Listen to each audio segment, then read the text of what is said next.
Oui, alors bonjour, chers auditeurs de Tarbes. Je vous retrouve pour la deuxième partie de la conférence sur le limbe des enfants, baptême, miracle et sanctuaire à répit. Je commence par rappeler le plan général qui était suivi.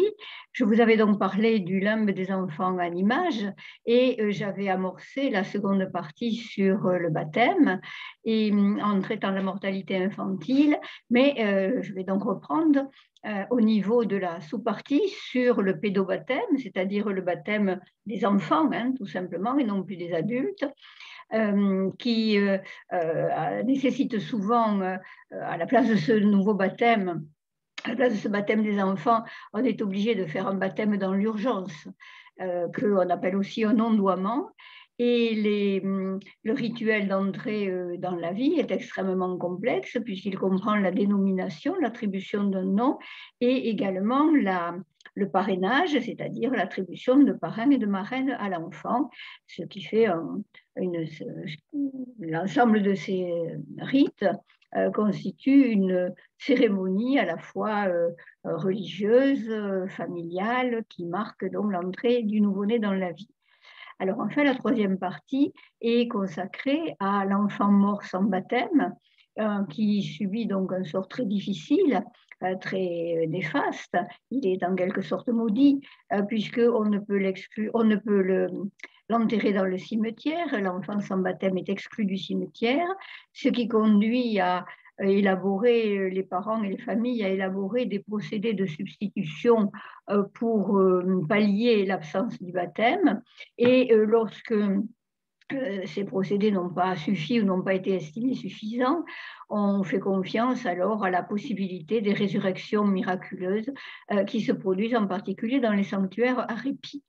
La bibliographie sur laquelle je m'appuie est la même, bien sûr, que celle de la semaine précédente, avec l'ouvrage essentiel de Jacques Gélis sur les enfants des limbes, celui de Didier Lett sur l'enfant des miracles, mais je me servirai davantage cette fois-ci, dans cette seconde partie, de la publication d'Agnès Fine sur Parrain, Marraine, la parenté spirituelle en Europe. Et par ailleurs, j'avais oublié de vous signaler Yvonne Verdier, façon de dire, façon de faire, la laveuse, la couturière, la cuisinière. Yvonne Verdier est une ethnologue qui a disparu d'ailleurs de manière assez tragique et qui avait mené entre 1960 et 1970, et autour des années 1970, des enquêtes en Champagne, dans le petit village de Minot, enquêtes qui portaient à la fois sur la société des vivants et sur leur mode de vie, et également sur la société des morts, le cimetière et les rituels autour de la mort. Alors, on peut se demander peut-être pourquoi je recommande un ouvrage que j'avais trouvé passionnant, hein, que je trouve d'ailleurs toujours passionnant, sur la laveuse, la couturière et la cuisinière, car on ne voit pas trop le rapport avec la naissance, sauf que la laveuse, c'est celle qu'on appelle la femme qui aide, et elle aide les enfants à naître et elle aide les morts à passer et à bien passer dans l'au-delà, parce que, enfin, entre autres actions dans lesquelles elle intervient. Elle fait la toilette des nouveau-nés, mais elle fait également la toilette des moribonds et des morts, pardon. Ces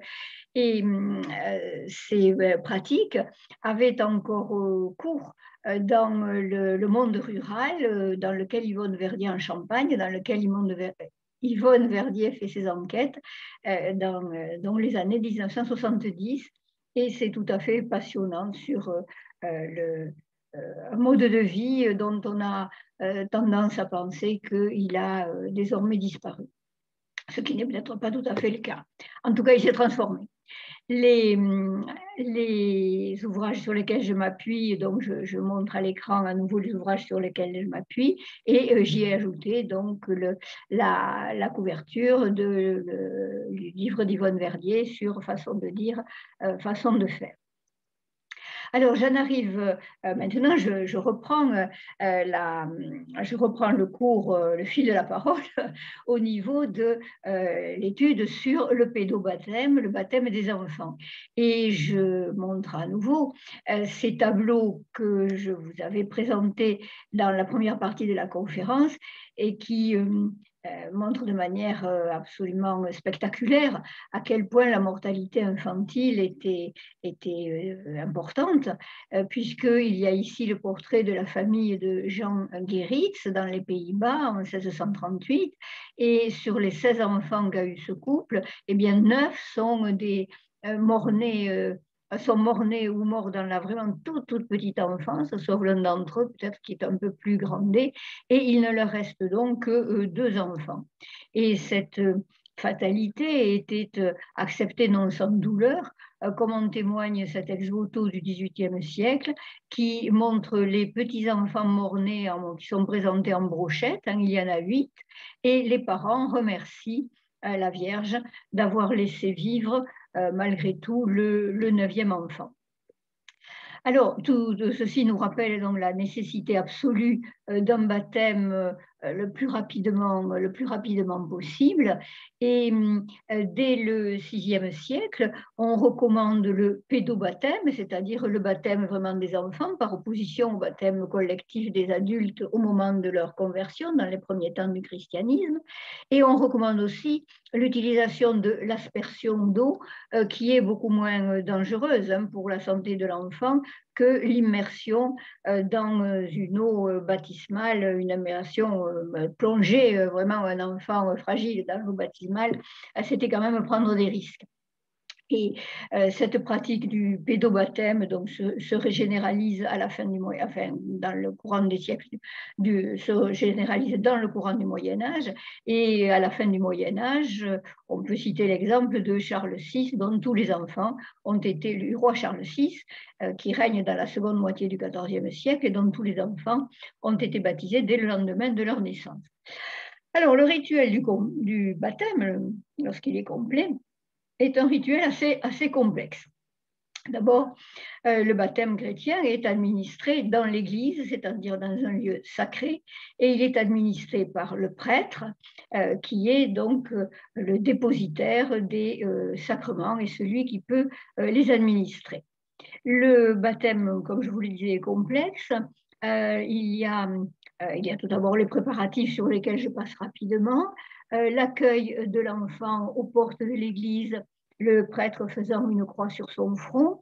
Il a auparavant procédé à la bénédiction de l'eau baptismale en plongeant le cierge pascal dans l'eau. Et suivent une série d'exorcismes qui sont pratiqués par le prêtre. Il y en a 3 séries, par l'eau, par le sel et par l'huile.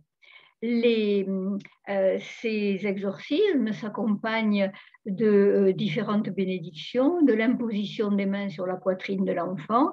Donc, je vous disais que c'était aussi par le sel, le prêtre dépose un peu de sel dans la bouche de l'enfant et il souffle également 3 fois sur son visage. Ensuite, le prêtre pose une série de questions qui sont destinées à entériner le fait que l'enfant va naître, à renoncer à Satan, ses pompes et ses œuvres, comme on disait autrefois, et qu'il fait une profession de foi. Alors, il est bien dans la foi catholique. Alors, il est bien évident que l'enfant, quand il s'agit du pédobaptême, en est absolument incapable, et ce sont donc les parrains et les marraines qui répondent aux questions du prêtre. L'enfant reçoit ensuite une onction d'huile sainte, c'est le saint crème qui est apposé sur le front de l'enfant, et le prêtre prononce les formules baptismales « Je te baptise au nom du Père, du Fils et du Saint-Esprit » avec une triple aspersion d'eau bénite.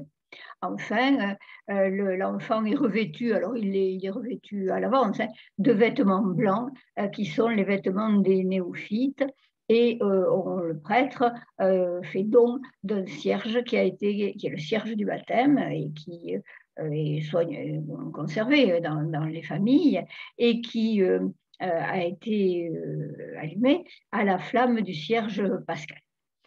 Alors, cette cérémonie, avec les prières et les dialogues qui l'accompagnent, est donc une cérémonie assez longue et qui nécessite évidemment que l'enfant puisse la supporter et soit en bonne santé. Ce qui fait qu'on est très souvent obligé, dans le cas des accouchements difficiles ou dans le cas de bébés qui naissent extrêmement fragiles, on est bien obligé d'accepter, l'Église est bien obligée d'accepter ce que l'on a appelé un petit baptême ou baptême dans l'urgence et qu'on appelle également un ondoiement. Alors, ce baptême dans l'urgence est évidemment extrêmement restreint, puisqu'il suffit que l'un des adultes présents, au moment de l'accouchement ou de la naissance difficile, prononce la formule je te baptise au nom du Père, du Fils et du Saint-Esprit, et une seule aspersion d'eau suffit.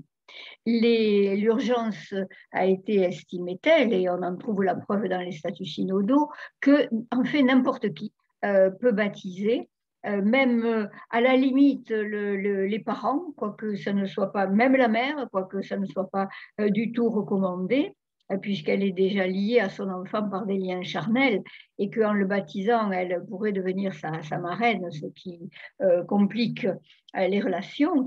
Mais donc, n'importe qui, malgré tout, peut baptiser, y compris un excommunié, y compris un païen, parce que ce qui compte, c'est le sacrement du baptême et non pas la personne de celui qui l'administre. Alors, cependant, l'Église se méfie un petit peu de ces baptêmes dans l'urgence et prévoit que si l'enfant survit, le prêtre doit s'assurer qu'il a été baptisé malgré tout selon des règles minimalistes, mais que ces règles ont été observées, et il doit compléter cet ondoiement par l'imposition de sel et l'onction des oreilles avec de la salive, mais en aucun cas, le prêtre ne doit rebaptiser l'enfant, puisque l'ondoiement est jugé suffisant. Le rituel abrégé suffit. Il est juste nécessaire de le compléter dans une certaine mesure. Alors, lorsque le baptême a pu se dérouler dans toute son intégralité, il constitue une des étapes de l'entrée dans la vie de l'enfant. Non seulement c'est sa renaissance, c'est-à-dire sa naissance à la vie chrétienne, bien sûr, par le sacrement, mais c'est également sa naissance à la vie sociale et à la vie collective, puisqu'il est à ce moment-là pleinement intégré dans le cercle familial et dans le cercle villageois.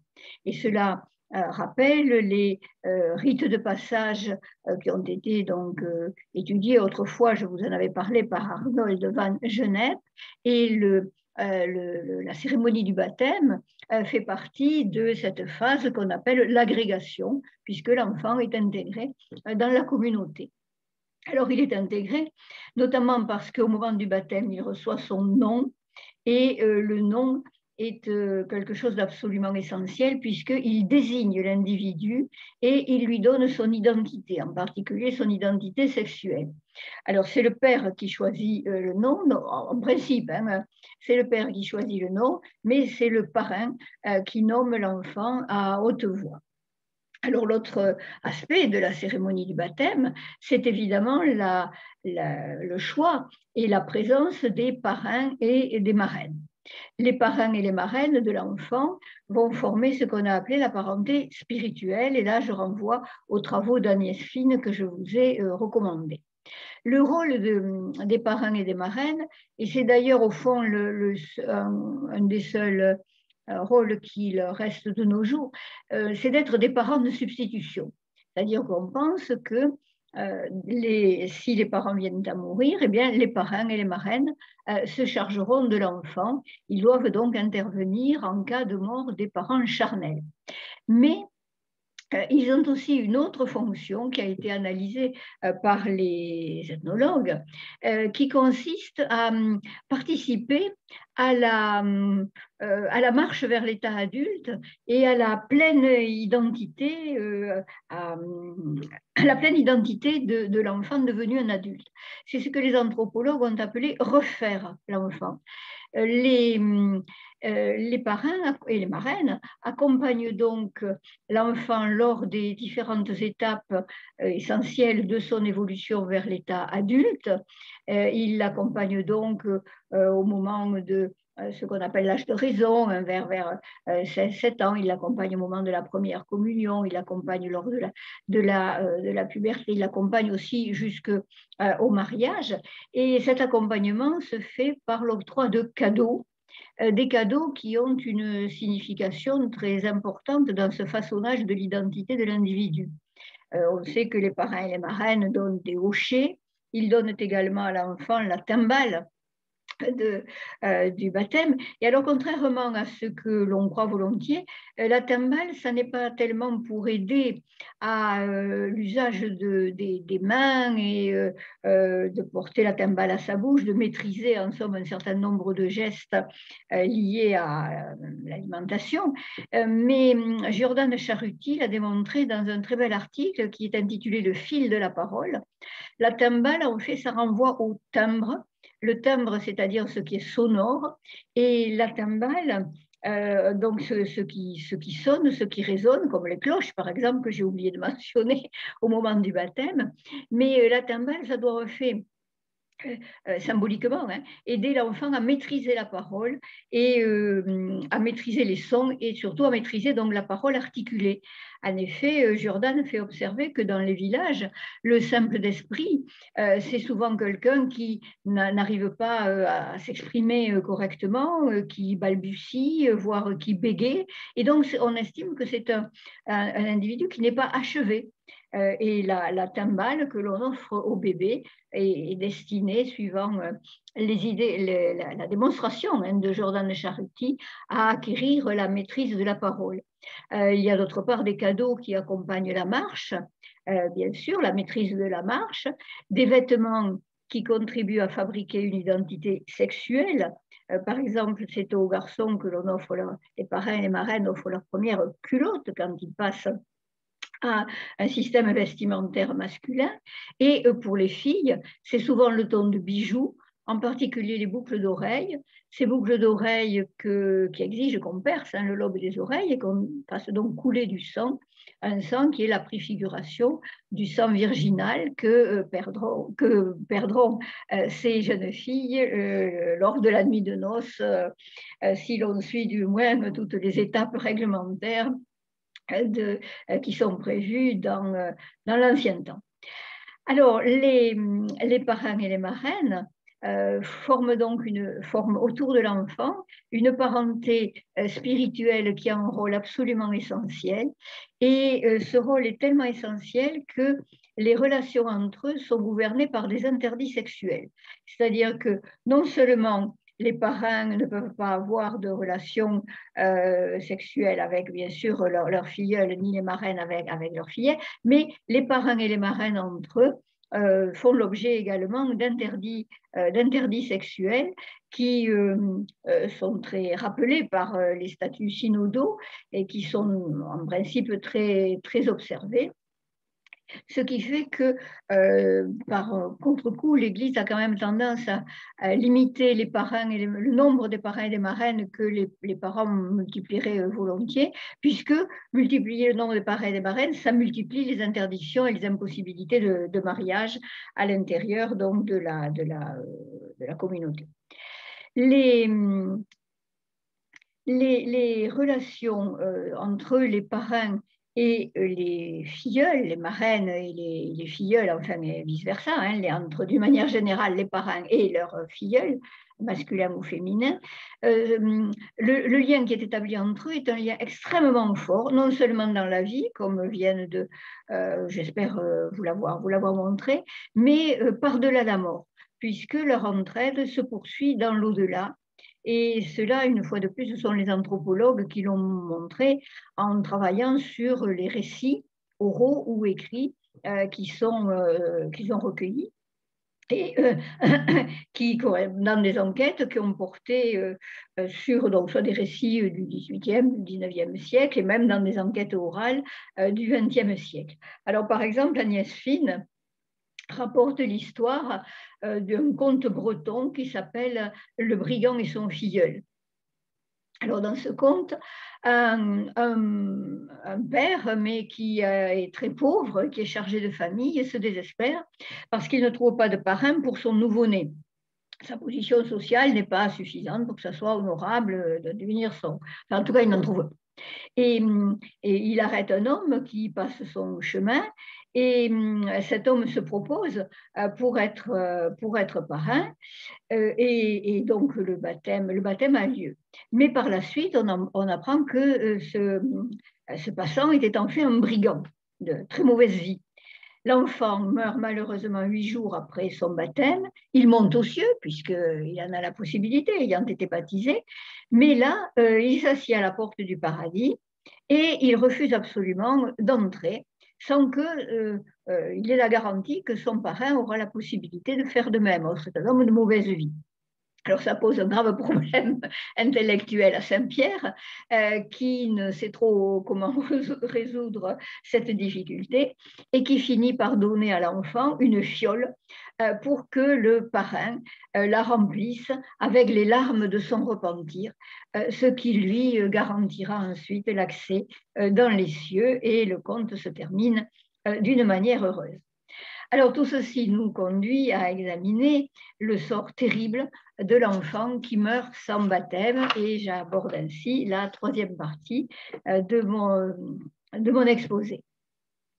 Alors l'enfant qui meurt sans baptême est exclu. La première catastrophe qui s'ensuit pour son entourage, c'est qu'il est exclu du cimetière.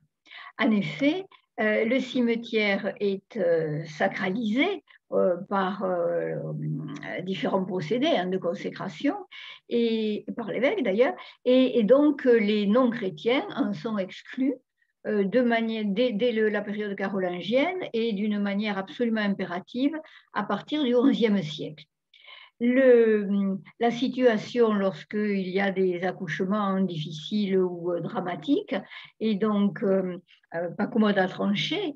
Par exemple, si l'enfant, la mère et l'enfant meurent au moment de l'accouchement, si l'enfant mort n'ayant pas donné de signe de vie, est resté donc dans le fœtus, resté dans le ventre de la mère morte, les deux sont ensevelis au cimetière parce que voilà, on les traite comme un ensemble. En revanche, si la mère meurt alors que l'enfant vient de naître et qu'il meurt au moment de la naissance sans avoir été baptisé, la mère peut être ensevelie au cimetière, mais non l'enfant.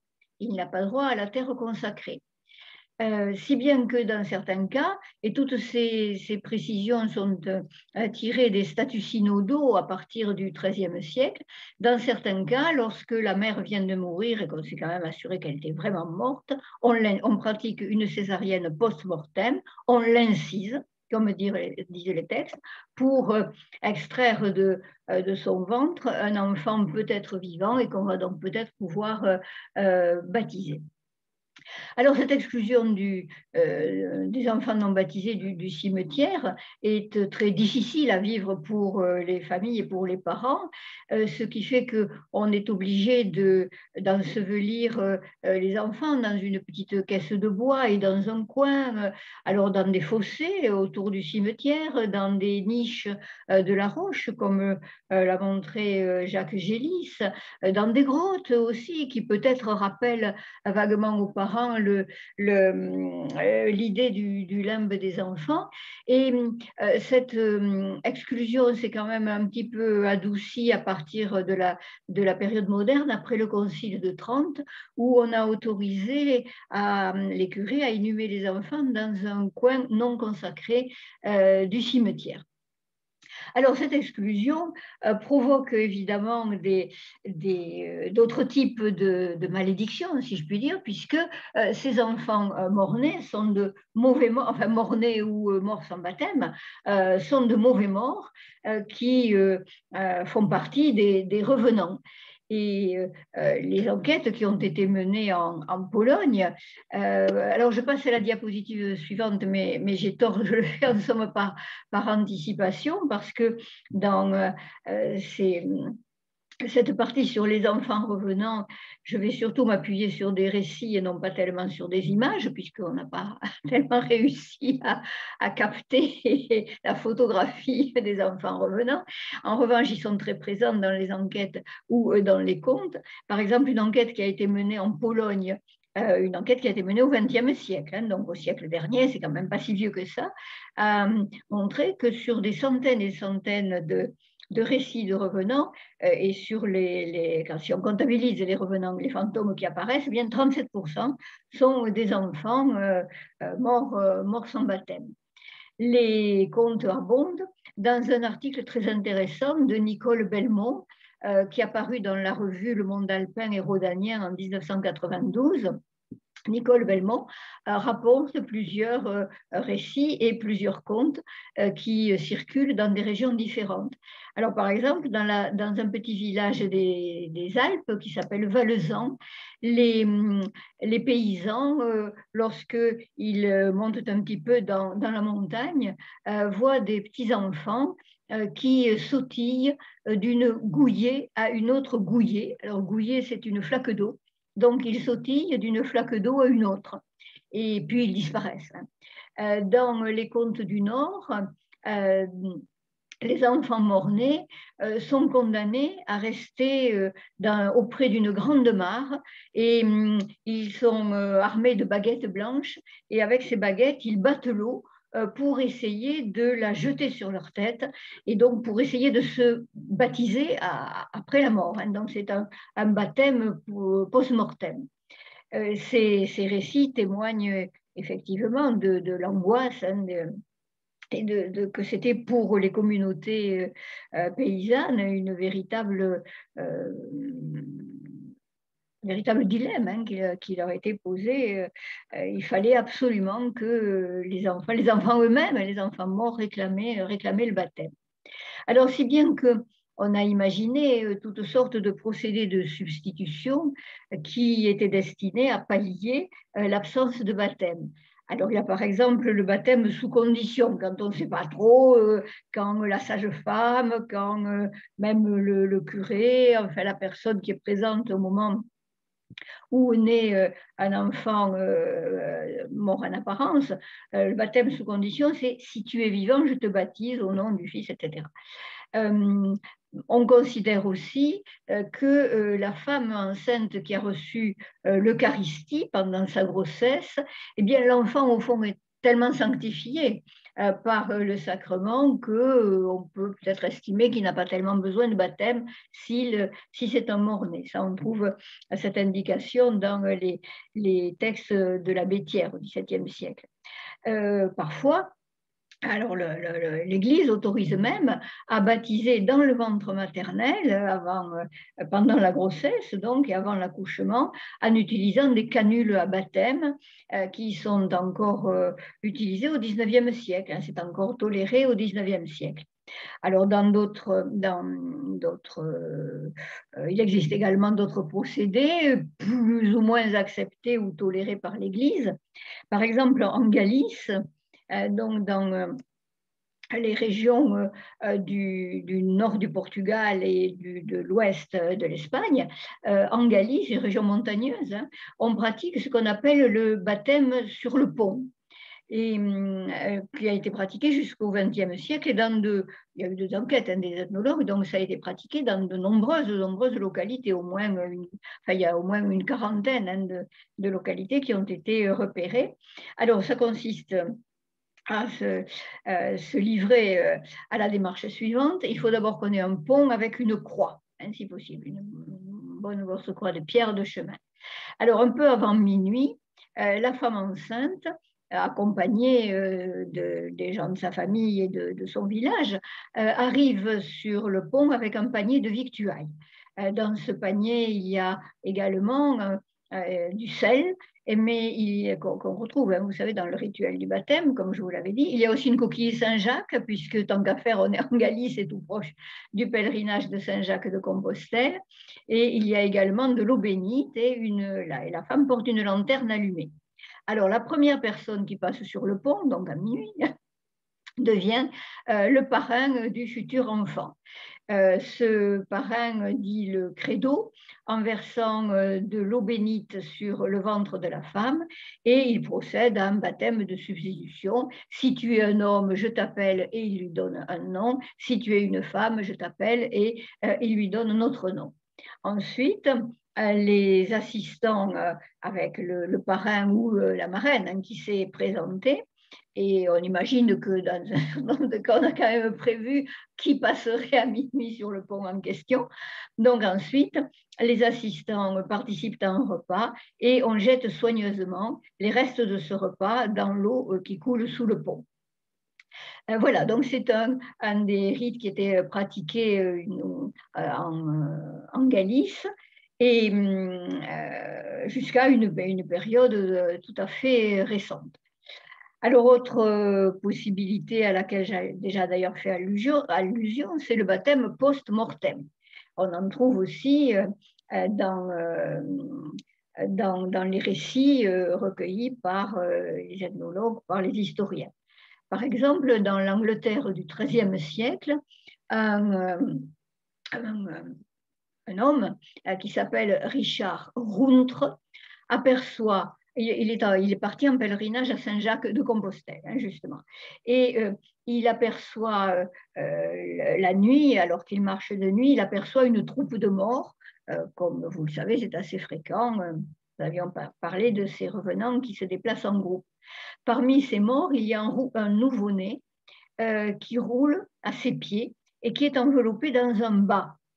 Et ce nouveau-né explique à cet homme, à Richard, donc, qu'il est son fils avorton, son fils mort-né, que les sages-femmes ont enseveli dans un bas, sans l'avoir baptisé. Alors le père revêt l'enfant de sa propre chemise et il lui donne un nom en invoquant la Sainte Trinité.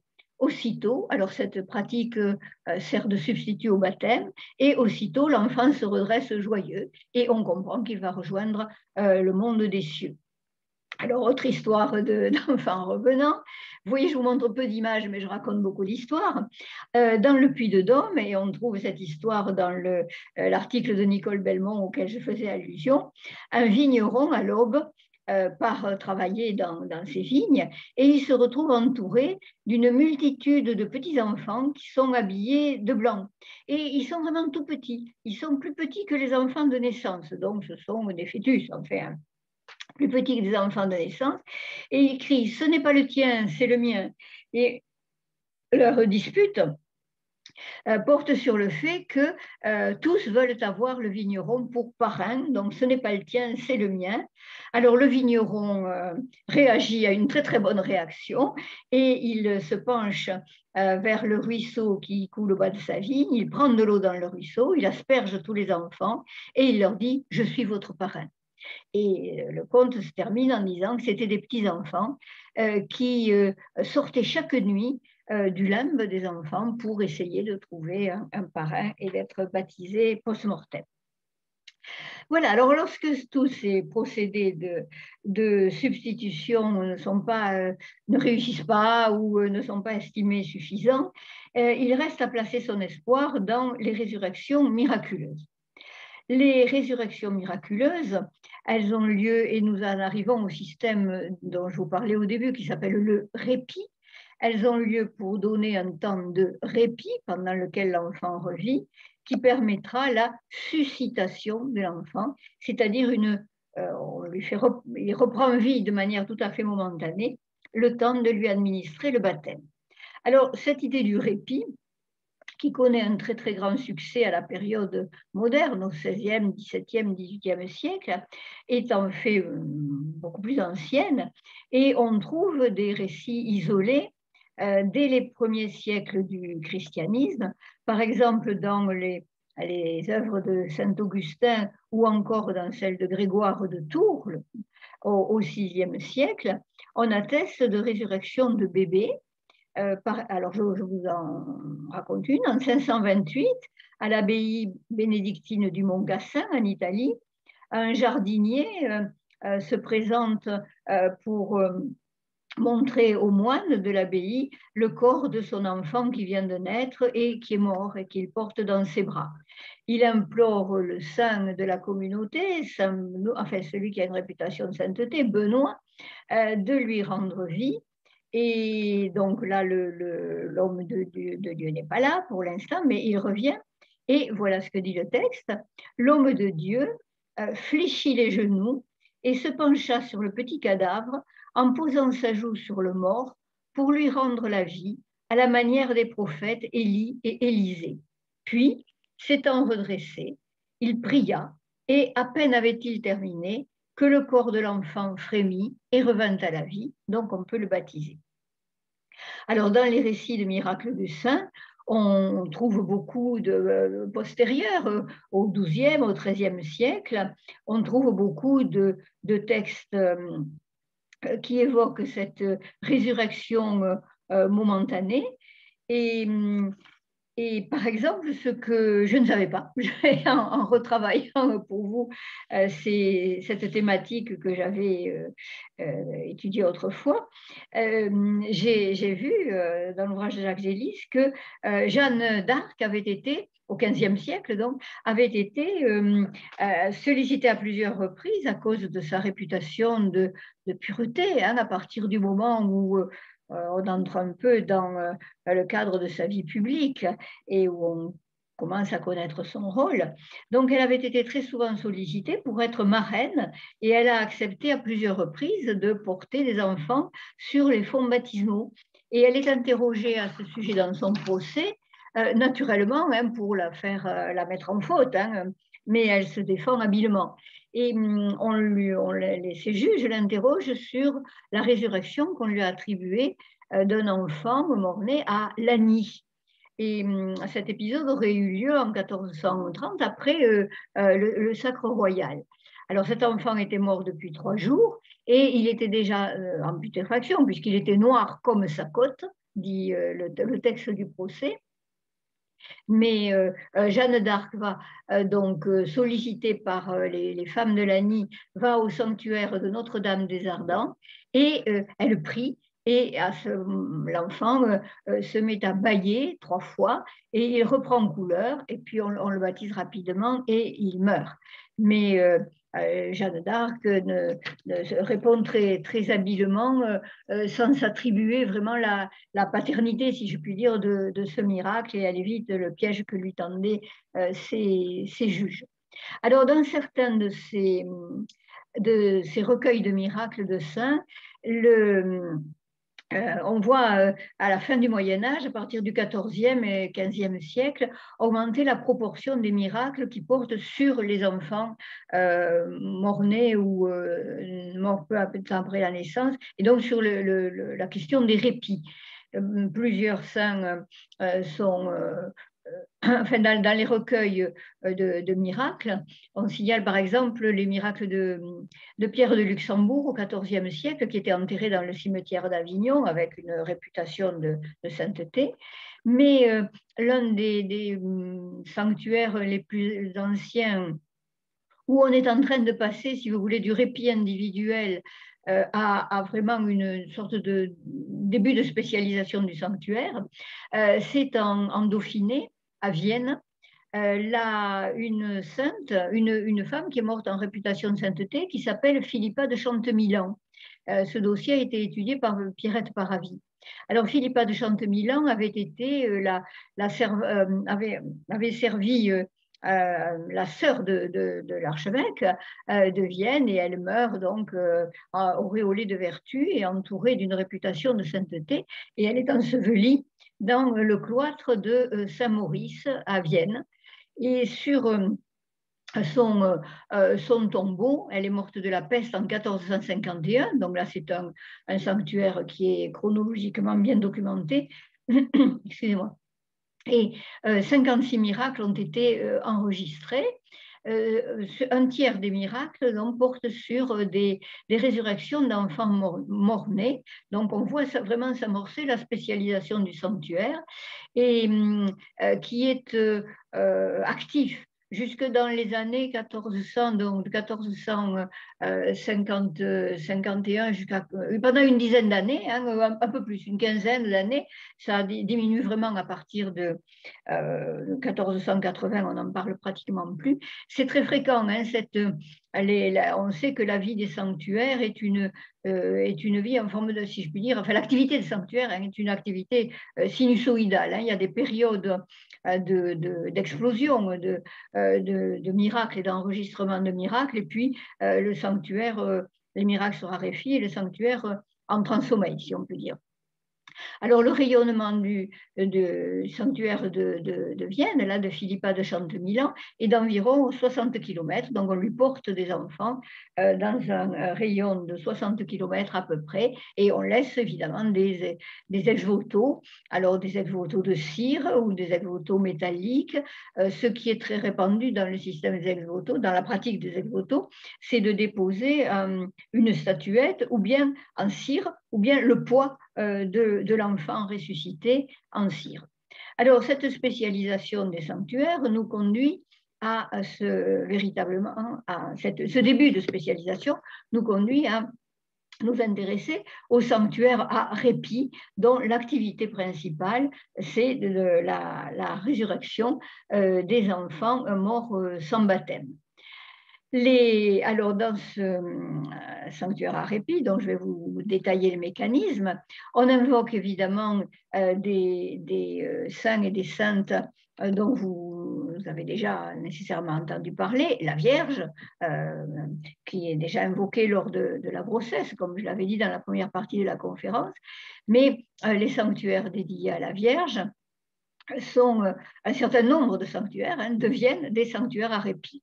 Alors, c'est le cas de l'église Notre-Dame-des-Fleurs à Ville-en-Bray, au XVIe, où un vitrail du début du XVIIe siècle commémore l'efficacité de ce sanctuaire. Alors, on voit le mécanisme du répit dans l'église. Qui est, si vous distinguez, j'ai essayé de le grossir, mais on ne voit pas très bien, au fond de l'église, il y a l'autel qui est surmonté donc d'une croix, et on a déposé l'enfant mort-né, ou né mort après la naissance, on l'a déposé donc dans ces linges blancs, linge d'un baptême qui n'a pas eu lieu et linceul d'un enfant qu'on va enterrer, on l'a déposé sur l'autel. Alors, c'est ce qu'on voit. J'ai agrandi un petit peu cette partie du vitrail, mais l'image, évidemment, devient de plus en plus de mauvaise qualité. Donc, on voit l'autel, la forme de l'enfant enveloppé dans ses linges blancs, et les parents ou l'assistance qui prie à genoux devant cet autel.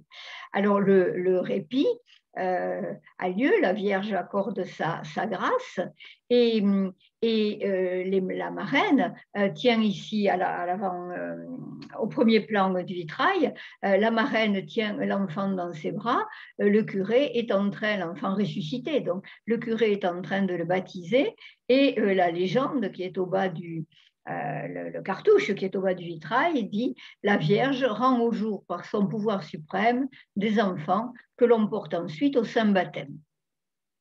On invoque encore dans les sanctuaires spécialisés un saint particulier, Saint Edme, qui a vécu au XIIe siècle et qui est alors, Saint Edme a vécu au XIIe siècle, mais l'iconographie que je vous présente est une iconographie plus tardive du XVIIe siècle, il y a donc dans l'église de Chaours, dans le département de l'Aube, une statue de Saint-Elme avec un enfant à ses pieds et, plus explicite encore, un tableau représentant Saint-Edme avec un bébé mort qu'on a déposé devant lui. Alors, si on invoque Saint-Edme, c'est parce que dans son hagiographie est détaillé le récit d'une naissance difficile, au terme de laquelle on pensait que l'enfant allait mourir, mais il vit et il a même une longue vie, à tel point qu'il devient archevêque de Canterbury, comme on le voit sur le tableau, puisqu'il a la crosse et la mitre. Donc, Saint-Edme est assez fréquemment invoqué et en ce qui concerne cette église de Chaours. Il s'agit donc d'un sanctuaire à répit, mais on invoque aussi des saints locaux. Hein. Par exemple, à Étampes, ce tableau, qui est un tableau du XVIIe siècle, de 765, c'est un tableau d'ex-voto, c'est-à-dire de remerciement, donné par la mère qui a vu ressusciter son enfant mort-né. Alors, on voit ici la mère agenouillée qui rend grâce. À ses pieds, il y a cet enfant mort-né enveloppé dans son linceul et posé sur un coussin, mais qui a vécu le temps qu'on lui administre le baptême, et les saints qui sont représentés et dont deux d'entre eux portent dans leurs mains leur tête, comme c'est fréquemment le cas pour les martyrs qui ont été décapités. Il s'agit de Saint Can, C-A-N, Saint Cantien et Sainte Cantienne pour la femme qui est représentée. Ce sont donc des saints locaux d'Étampes qui sont réputés pour leur efficacité dans le domaine qui nous occupe. Alors, le spécialiste de l'étude des sanctuaires à répit, c'est Jacques Gélis. Jacques Gélis qui a cartographié ceux dont l'existence a laissé des traces, soit des traces écrites parce qu'il y a eu des registres des manuscrits ou des livres, des cahiers dans lesquels on enregistrait donc les naissances suivies de mort de ces enfants, ou bien des traces archéologiques également, ou des traces encore iconographiques, et aussi dans les enquêtes, les traces qui subsistent dans les enquêtes orales. Alors, ces sanctuaires à répit, vous avez ici la carte que j'ai tirée de l'ouvrage de Jacques, que j'ai reproduite à partir de l'ouvrage de Jacques Gélis, ce qui fait que ce n'est pas d'une très très bonne qualité parce que c'est coupé en deux par les deux pages, mais ce sont les sanctuaires à répit de la France et du Royaume de France, et il y en a plus de 280 qui ont été repérés par Jacques Gélis. Mais cette carte, si j'avais pris les régions avoisinantes, la Belgique, l'Allemagne, l'Autriche, la Suisse et le nord de l'Italie, on pourrait ajouter encore plus de 150 sanctuaires à répit dans ces régions qui sont à l'est de la France. Alors là, la cartographie est étonnante, puisque vous le voyez à l'ouest d'une ligne qui traverse la France en diagonale, il n'y a pas de sanctuaire à répit. Jacques Gélis a bien compté Rocamadour, qui ne me paraît quand même pas comme vraiment extrêmement spécialisé, Sainte-Anne-d'Auray et quelques sanctuaires épisodiques. Mais la grande concentration, c'est le nord, le nord-est de la France, la Bourgogne, les régions du Rhône et la Provence. Et là, on ne sait trop comment l'expliquer. Sauf que peut-être, on ne voit pas non plus qu'il y en ait beaucoup en Italie ou en Espagne.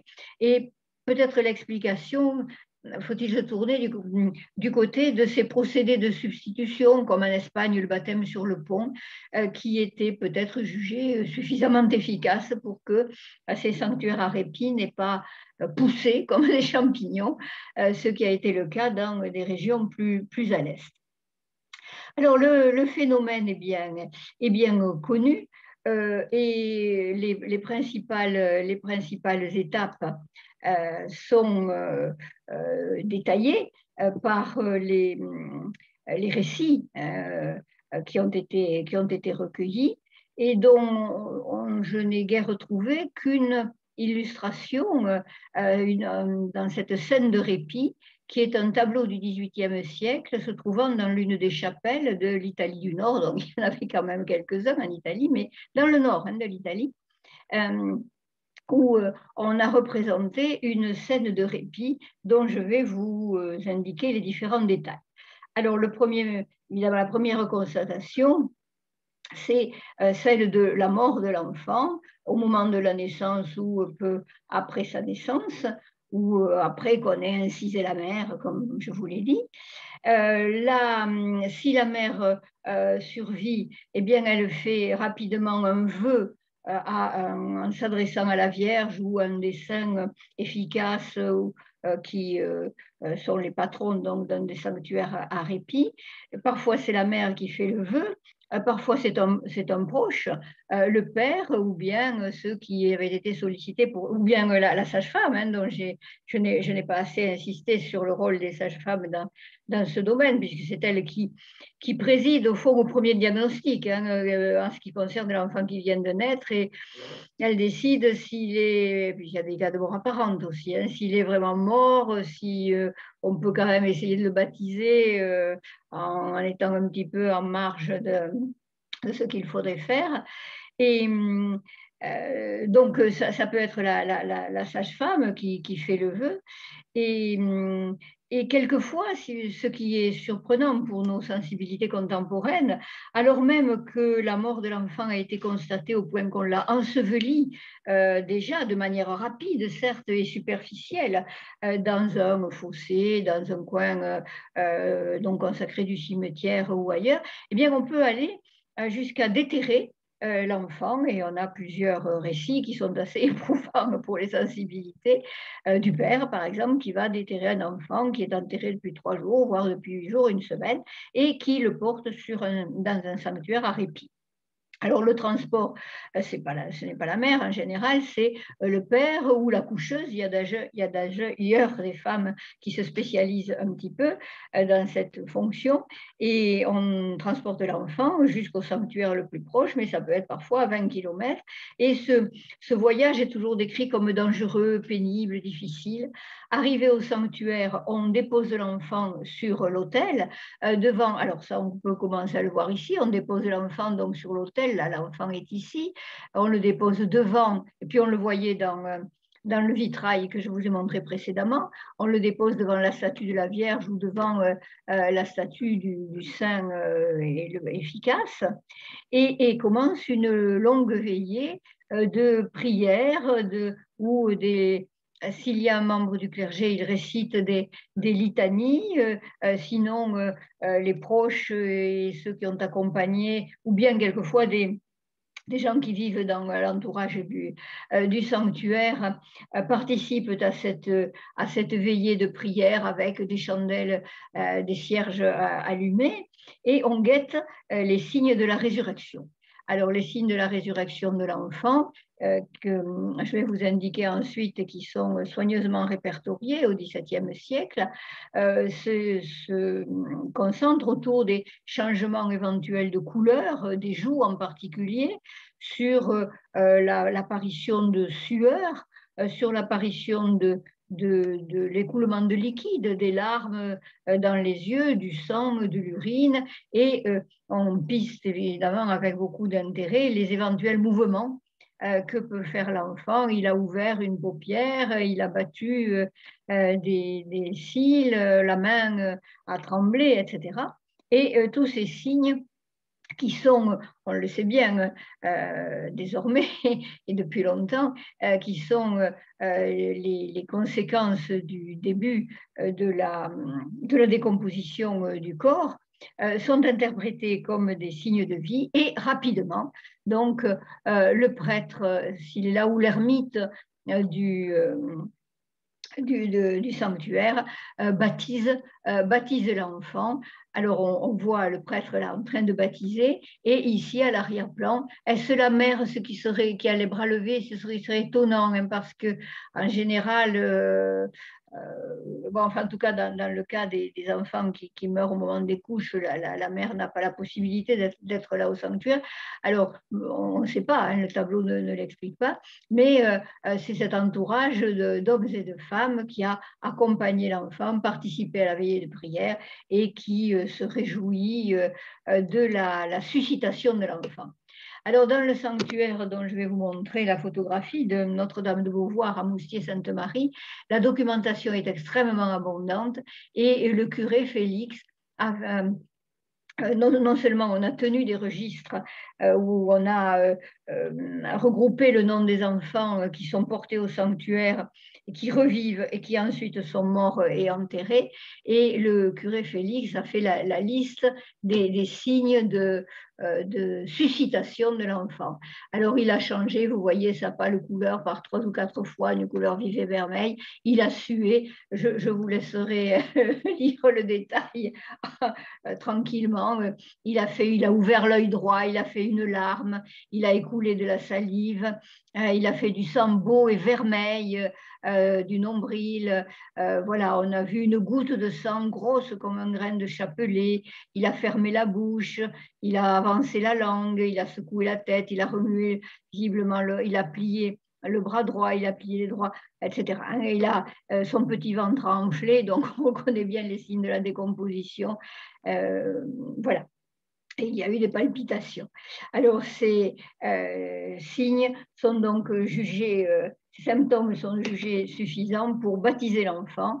Et dans un de ces sanctuaires à répit, dont je vous montre l'un des mieux documentés en France, hein, qui se trouve en Provence, à Moustier-Sainte-Marie. Alors, on voit ici le village de Moustier-Sainte-Marie, mais le sanctuaire est en hauteur, hein, la chapelle Notre-Dame de Beauvoir, c'est un de ces sanctuaires de pèlerinage, un de ces sanctuaires de marge, hein, où on vient épisodiquement, qui sont aux marges du monde humanisé, hein, et dans la nature sauvage.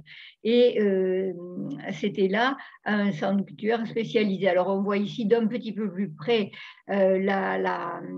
l'environnement extrêmement escarpé avec l'église Notre-Dame de Beauvoir et des bâtiments annexes qui avaient été construits, et la carte tirée donc de l'ouvrage de Jacques Gélis, et que je n'ai pas pu reproduire, j'ai été obligée de scanner, donc vous voyez, c'est pas très heureux comme résultat. La carte montre le rayon d'action de ce sanctuaire de Moustier-Sainte-Marie, un rayon d'action qui lui aussi est d'une 60aine de kilomètres dans la période la plus importante.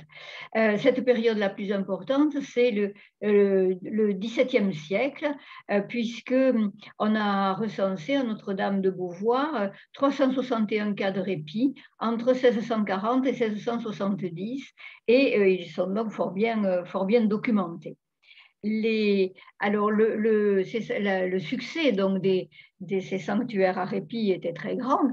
Il permettait pour les parents un soulagement intense, puisque à l'issue de la suscitation de l'enfant, on pouvait l'enterrer en terre chrétienne.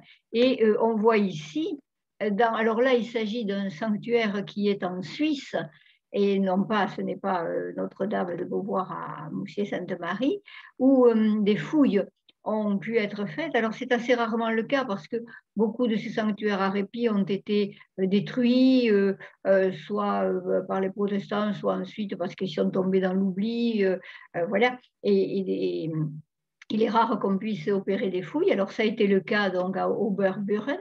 Et là, on voit bien que les enfants morts-nés morts-nés ou nés morts peu de temps après la naissance et qui ont été donc sollicités pour des répits, sont enterrés contre les flancs de l'église, donc en terre consacrée, au plus près possible de la partie sanctifiée de l'église.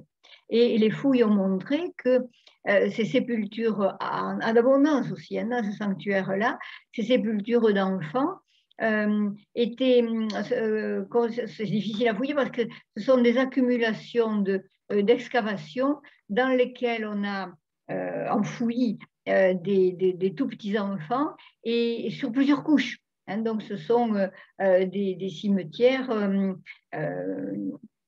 où les tombes, vous voyez, les squelettes et ce qui reste des enfants, ça se superpose et s'entrecroise parce qu'il y a eu une très grande accumulation. Dans d'autres cas, je vous montre ici une nécropole rupestre dans un sanctuaire à répit du Vaucluse, mais là, on voit très nettement que quelques petits caveaux de pierre ont été, des excavations de pierre ont été façonnées pour pouvoir enterrer les enfants, les enfants qui étaient morts sans baptême. Alors, qu'est devenu ce monde que nous avons perdu, enfin pour certaines choses heureusement perdu, puisque désormais la mortalité infantile est quand même beaucoup plus extrêmement réduite, eh bien, ces sanctuaires à répit ont fini par disparaître parce que l'Église, l'attitude de l'Église s'est adoucie, en particulier au XIXe siècle, et on a autorisé officiellement à enterrer les enfants non baptisés dans un coin du cimetière. Donc, ils ont échappé à la malédiction de la sépulture dans un fossé, dans une grotte, etc. Et à partir de ce moment-là, l'Église ne s'est plus opposée à l'inhumation des enfants sans baptême, si bien que les sanctuaires à répit ont perdu ont perdu leur caractère essentiel et sont petit à peu sont tombés dans l'oubli, bien que dans les plus importants d'entre eux, par exemple à Moustier-Sainte-Marie, là dont je vous ai parlé, jusqu'en 1940, on a observé que les mères portaient leurs enfants, leurs tout jeunes enfants, en procession avec un cierge à la main, revêtus d'un manteau blanc, des enfants vivants, donc pour les placer sous la protection de la Vierge. Donc, il restait une certaine mémoire de ce répit disparu. Alors, il nous reste, si les sanctuaires à répit ont disparu, ben, les limbes aussi. Et les limbes aussi ont disparu de manière tout à fait officielle, puisque en 2007, le Vatican a donc, c'est le pape Benoît XVI qui a entériné cette disparition, le Vatican a déclaré que l'idée des limbes reflétait une vision très restrictive du salut et que l'existence des limbes des enfants ne correspondait pas à une vérité de la foi. Alors, de facto, l'Église catholique a donc, pour faire de mauvais jeux de mots, enterré, dont les journalistes ne se sont pas privés, l'Église catholique a enterré le concept des limbes au nom de la miséricorde divine. Et cet enterrement a été symbolisé par une formule lapidaire qui se trouvait sur un livret déposé dans l'église Notre-Dame du Thor peu de temps après 2007. Alors, je ne sais pas s'il y est toujours, je ne crois pas, parce que je suis retournée à l'église Notre-Dame du Thor à Toulouse, et sur ce livret, il y avait écrit « Les limbes ont disparu parce qu'ils n'ont jamais existé ». Voilà comment donc le clergé de l'église du Thor a interprété les décisions qui ont été prises en 2007 au Vatican. Et malgré tout, pour ne pas m'attribuer la paternité de la découverte de ce livret d'Église Notre-Dame du Thor, je renvoie à un dossier qu'avait constitué un étudiant de l'époque, donc qui était étudiant en 2008, 2007-2008, 2008 je crois, qui s'appelait Sébastien Plutniak et qui était qui avait fait un dossier dans le cadre d'unité de valeur d'histoire et d'anthropologie, dont je m'occupais avec Agnès Fine et avec Sandra Larocca. Et il avait fait un dossier absolument remarquable sur ce qui pouvait subsister de la notion des limbes. Il avait enquêté dans les secteurs de périnatalité des hôpitaux de Toulouse et dans les secteurs aussi du cimetière et auprès des gens qui se recueillaient sur les sépultures d'enfants.